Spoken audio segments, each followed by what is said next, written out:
You ever meet someone who doesn't flinch?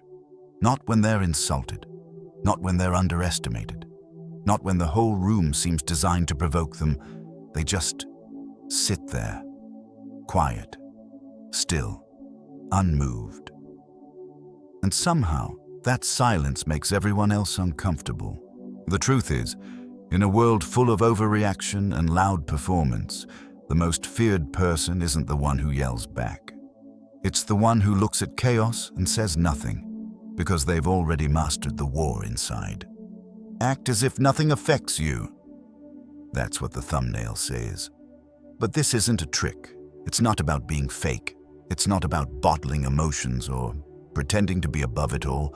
It's about building a version of yourself that is so anchored, so unshakable, so internally secure, that when people try to test you, they're the ones who end up feeling small. Dr. A.P.J. Abdul Kalam never responded to noise. He responded to substance. And that's what we're going to unpack in this video.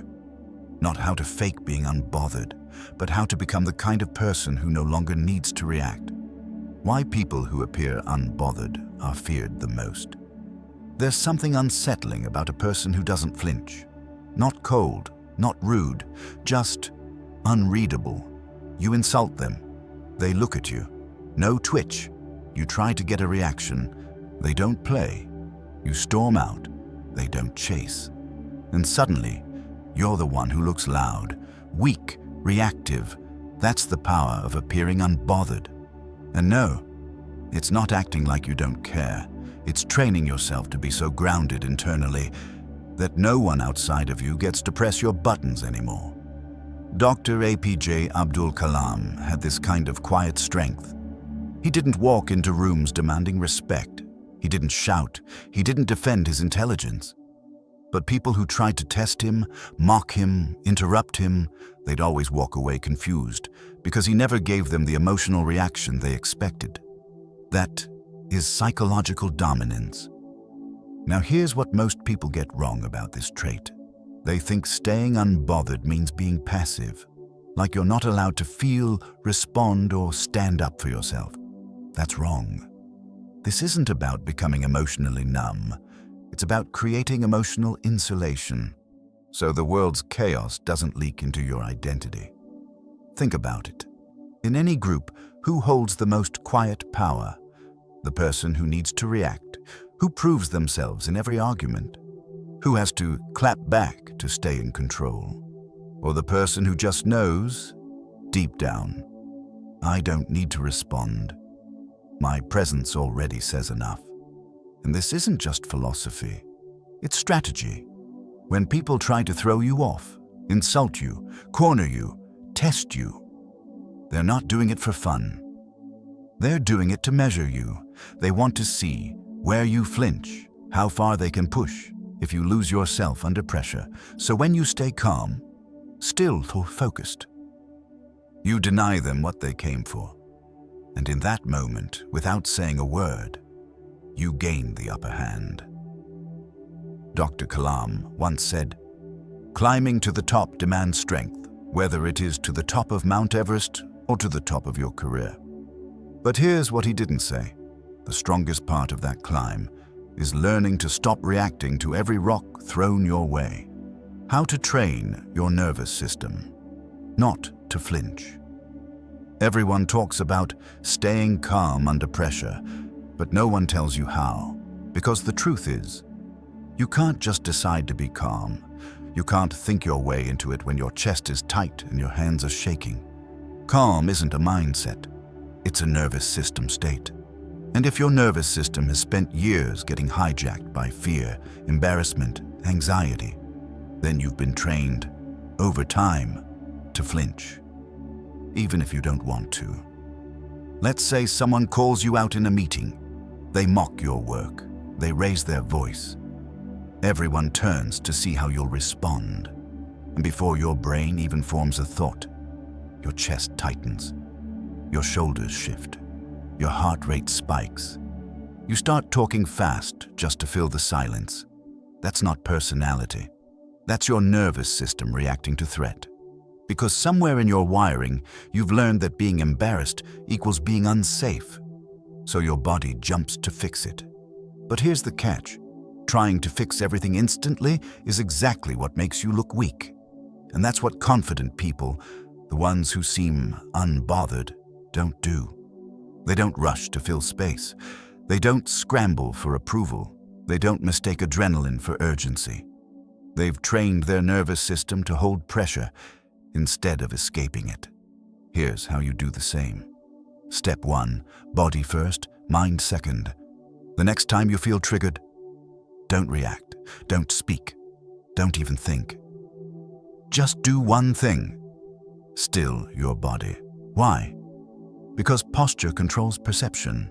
If your shoulders drop, your face softens, your breath slows, your brain begins to interpret that you're safe, even if you don't feel like it yet. That 1 second delay, where you refuse to move, breaks the loop between reaction and regret. Step 2, extend your exhale. You don't need a breathing app. You just need to stop shallow breathing when pressure hits. In through the nose, out longer than you breathe in. Slow, deliberate, quiet. That single change signals to your body, I'm in control, not fear, not shame, not panic. You don't need to look calm, you need to regulate calm. That's the difference between someone pretending to be composed and someone who actually is. Step 3. Repeat this phrase internally. I don't owe this moment a reaction. Say it again. I don't owe this moment a reaction. That one sentence reclaims authority. Because most people aren't reacting to what's happening. They're reacting to their own urge to react. Kill the urge, and the moment dies on its own. Kalam once stood silently in a press room while critics questioned his leadership. He said nothing, just adjusted his glasses, listened, waited, and when the room fell quiet, then he spoke. One answer, no defense, no emotion, and the headline the next day wasn't about his critics, it was about his composure. You don't get that kind of control by accident. You train for it. Through stillness, through breath, through delayed response, until your nervous system no longer panics when someone disrespects you, because it knows you don't flinch. What to say and not say when provoked in public. Let's talk about the moment most people mess up. You're in a group, friends, colleagues, maybe even strangers. Someone says something sharp, a joke that hits too close, a passive-aggressive comment, an open challenge, masked as just teasing. Everyone's watching you now, waiting. Are you gonna clap back? Laugh it off? Shrink? And this is where people lose their composure. Not because they're weak, but because they've been tricked into thinking that saying something clever is the only way to stay in control. But here's the truth. Most of the time, your first instinct is the exact thing you shouldn't say.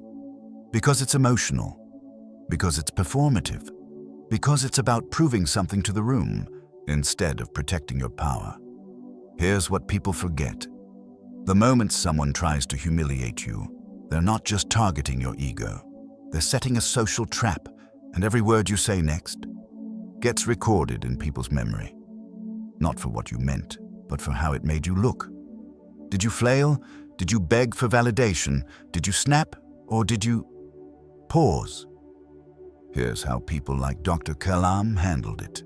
He didn't give snappy one-liners. He didn't trade insults. He didn't do the "let me teach you a lesson" speech.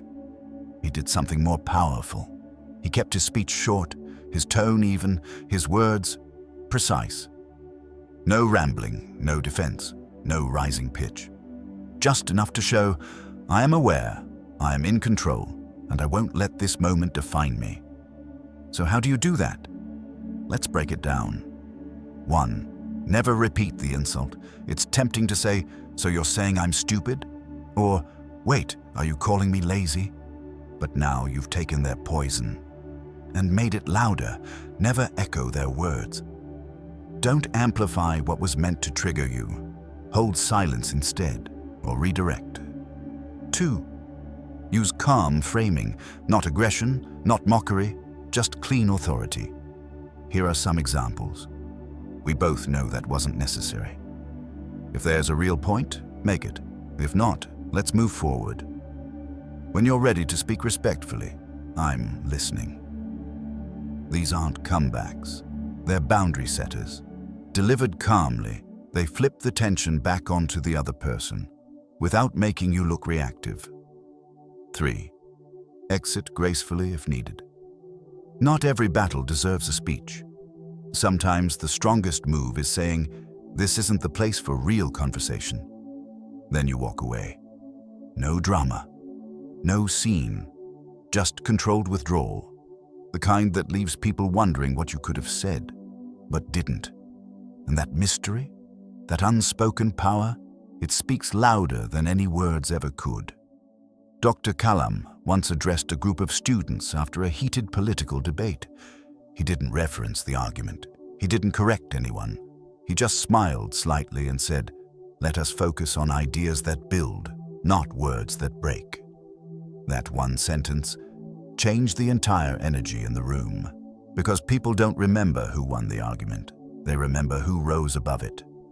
So next time you're provoked, remember, you're not there to win the moment. You're there to own your presence, and sometimes the most powerful sentence is the one you never say. Practicing composure. When no one's watching. Here's a truth most people never admit. You don't become composed in public. You become composed in private, when no one's around to see it. Everyone wants to appear calm in the moment. But calm isn't something you switch on like a light. It's a muscle.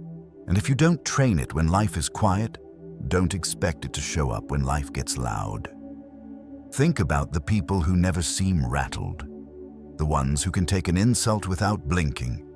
The ones who pause before speaking, even when being disrespected. The ones who never explain themselves out of panic. They weren't born like that. They've trained in silence. They've had long, awkward conversations in their own minds. They've stood in front of mirrors and practiced not reacting. They've played back embarrassing moments and taught themselves to respond differently.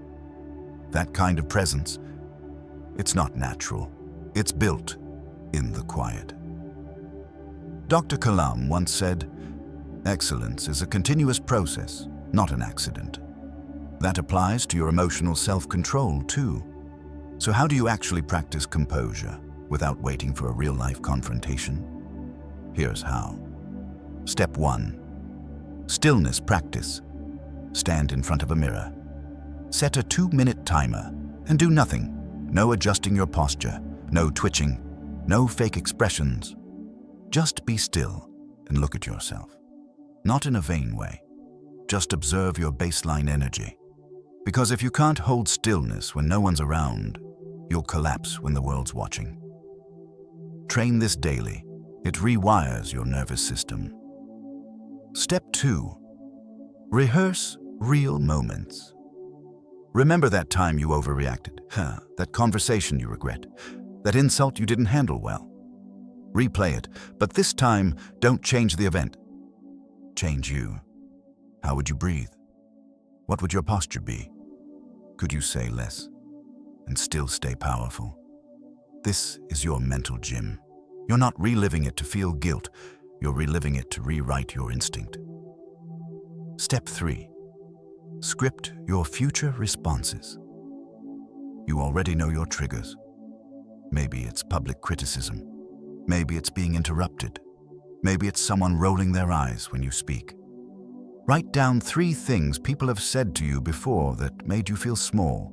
Then, without emotion, write your ideal response. Short, calm, final. Now say them out loud, once a day, not to memorize, but to build comfort with silence, with restraint, with emotional gravity. Because here's the thing no one teaches. You don't rise to the occasion when tested. You fall to your level of preparation, and if you've trained your body and mind to stay rooted when no one's around, you won't need to perform strength when everyone's watching. It'll already be there. Dr. Kalam was known for spending quiet evenings writing alone, letters, reflections, notes to himself, not because he was rehearsing lines, but because he was building the man who would one day have to face rooms full of pressure, noise, and ego. And he knew something most people forget. Control in public is earned through honesty in private. So train for silence before the storm. Why acting calm becomes real power. Over time, there's this moment when your body finally stops reacting the way it used to. Someone says something disrespectful. Someone tries to push your buttons. Someone tries to get a rise out of you. And for the first time, you don't bite. No twitch. No urge to explain. No hunger to win the moment. You just feel still. And that's when it hits you. You don't have to act calm anymore. You've become calm. It's quiet. There's no applause. No one claps when you don't overreact. No one hands you a trophy when you walk away with dignity. But something inside you shifts forever, because the version of you who used to beg for respect, argue for approval, collapse at the smallest insult, he's gone. And what's left is someone so centered that even chaos starts organizing itself around you. This isn't fake it till you make it. This is train it until it's real. You trained. Stillness, breath control, delayed response, minimal words, emotional distance. Not to become robotic, but to regain control of your inner stage. Here's what happens when that training sticks. You respond slower, but smarter. You say less, but it carries weight.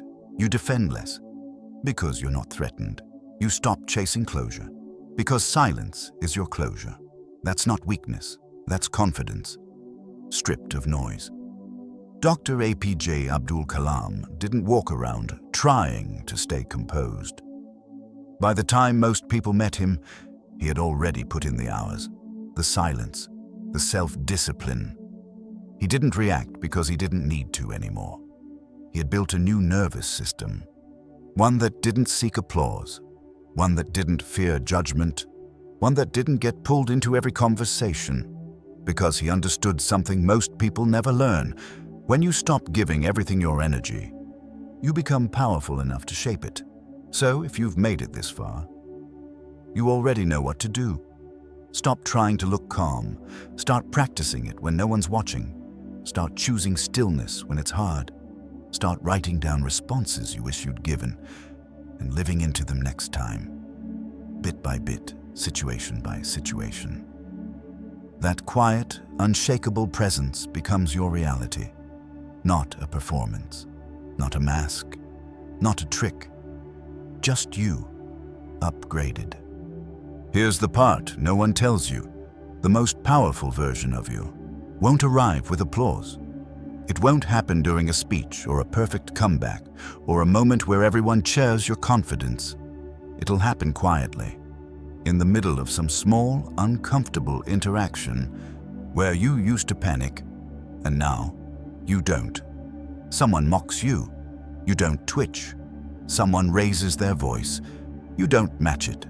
Someone tries to twist your words, and instead of scrambling to fix the moment, you let the silence do the work. And when you walk away from that room, you'll feel it, that shift, that quiet, grounded sense that you didn't lose anything by not reacting. In fact, you just gained something. Real authority. Not because you said something smart, but because you didn't need to. This isn't about being cold. It's not about pretending things don't hurt. It's about choosing which battles deserve your oxygen. And most don't, because the people who try to shake your peace are already struggling with their own. And when they see someone who can't be dragged into chaos, they respect it, even if they never admit it. Dr. A.P.J. Abdul Kalam wasn't calm because life was easy. He was calm because he trained for it. Through decades of rejection, public scrutiny, and political games, he chose dignity over reaction, not because he didn't feel insulted, but because he knew what was worth responding to. And that's your test now. Not to become untouchable, but to become unshakable. So the next time you feel yourself spiraling to defend, to snap, to prove, remember this. Not reacting doesn't make you look weak. It makes you look like someone who's already won. Because in a world addicted to noise, calm is not just strength, it's rebellion. And when you master that calm, people won't just notice, they'll respect you for life. Silently, deeply, permanently.